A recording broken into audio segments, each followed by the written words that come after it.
তুমি কি কখনো এমন অবস্থায় ছিলে যখন মনে হয়েছে সব শেষ, আর পারছি না? যখন দিনগুলো একঘেয়ে, ব্যর্থতার পর ব্যর্থতা, বন্ধুরা এগিয়ে যাচ্ছে আর তুমি একই জায়গায় আটকে?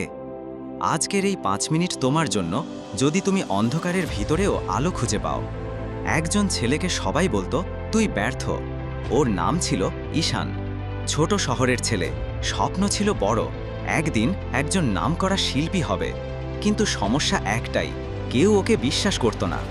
স্কুলে বলতো তোর আঁকা কার্টুন হাস্যকর, আত্মীয়রা বলতো চাকরি খোঁজ, স্বপ্ন দিয়ে পেট চলবে না। তবুও ঈশান থামেনি। সে দিনে 12 ঘন্টা বসে আঁকত। নিজের হাতে বানানো ছবিগুলো ইনস্টাগ্রামে পোস্ট করত। কেউ দেখে না, কেউ লাইক দেয় না, তবুও সে থামেনি। 3 বছর পরেও ফলোয়ার 100 জন, তবুও সে আঁকতে থাকল। কারণ সে জানত এই সময়টা আমার শেকড় গড়ে তুলছে, একদিন আমি মাথা তুলে দাঁড়াবো। কিন্তু একদিন একজন বড় ডিজাইনার তার এক কার্টুন দেখে ইন্টারেস্ট নিল। বলল, তুই আমার কোম্পানির জন্য কাজ করবি? আজ ঈশান ভারতের একজন জনপ্রিয় ডিজিটাল আর্টিস্ট। হাজার হাজার ছেলেমেয়ে তার আঁকা দেখে অনুপ্রাণিত হয়। কেন?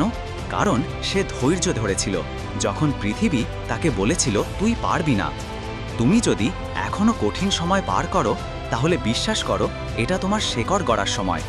তুমি যেটা এখনো দেখছো না, সেটা তোমার ভিতরে তৈরি হচ্ছে।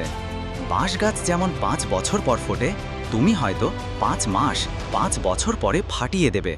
মনে রেখো, ধৈর্য মানে শুধু অপেক্ষা না, ধৈর্য মানে আঘাতের পরও লড়ে যাওয়া।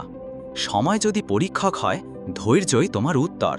তুমি হেরে যাওনি, তুমি এখনো অপেক্ষা করছো তোমার সময়ের জন্য। আর কেউ বলুক না বলুক, আমি তোমাকে বিশ্বাস করি। তুমি পারবে। ধৈর্য ধরো, লেগে থাকো, তোমার দিন আসছেই।